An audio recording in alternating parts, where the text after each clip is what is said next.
تیسرا معنی کفالت اور سپردگی کا، جو بندہ خود کو اللہ کے سپرد کر دے، اپنی مرضی چھوڑ دے اور اللہ کی مرضی کی حکومت اپنے اوپر نافذ کر لے، جو بندہ اپنی ترجیحات کو ترک کر دے اور اللہ کے امر و نہی کی ترجیحات، احکام شریعت کی ترجیحات، یہ حرام ہے یہ حلال ہے،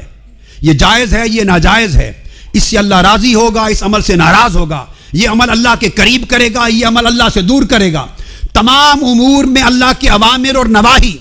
تمام امور اور زندگی کے معاملات میں شریعت کے احکام، ان کی پیروی اس طرح کرے کہ اپنی زندگی اللہ کے امر کی نگرانی میں دے دے، اللہ کے امر اور حکم کی کفالت میں دے دے۔ تو جب بندہ خود سے فنا ہو جائے اور اللہ کے امر کے سپرد کر دے، خود کو سپردگی دے دے اللہ کی، تو اللہ اس کا کفیل بن جاتا ہے۔ جب بندہ اپنی دنیا کی کفالتوں کا اعتماد چھوڑ دیتا ہے اور دنیا کی کفالتوں کا بھروسہ چھوڑ دیتا ہے، اور اس طرح حضور سیدنا غوث العظم رضی اللہ تعالیٰ عنہ نے فرمایا،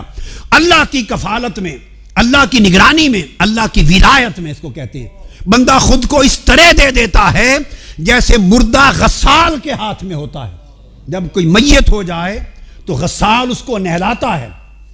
اور اس طرح نہلاتا ہے، چاہے تو الٹا کر دے، چاہے سیدھا کر دے، چاہے ٹانگیں اوپر کر دے، چاہے ہاتھ اوپر کر دے، چاہے بٹھا دے، چاہے لٹا دے،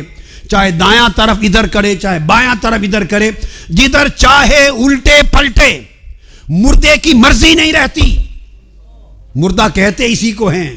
جس کی مرضی نہ رہے،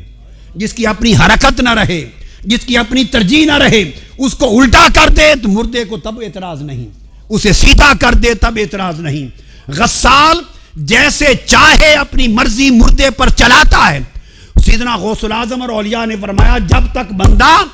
بشکل مردہ اللہ کے ہاتھ میں بصورت غسال نہ ہو جائے، اس کا امر اسے جاہے پلٹے،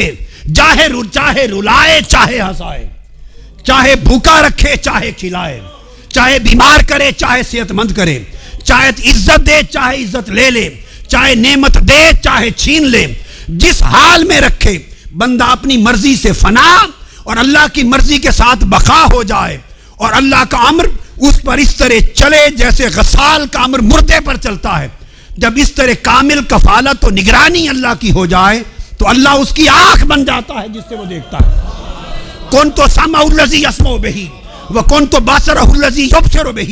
وکنت یدہ التی یبطش بہا وکنت رجلہ التی یمشی بہا، پھر اللہ اس کی آنکھ بن جاتا ہے جس سے وہ دیکھتا ہے، چونکہ اس کی اپنی آنکھ جو نہ رہی۔ اللہ اس کے کان بن جاتا ہے جس سے وہ سنتا ہے، چونکہ اس کے اپنے کان اور سماعت نہ رہی۔ اب وہ وہی کچھ سنتا ہے جو اللہ سنانا چاہتا ہے،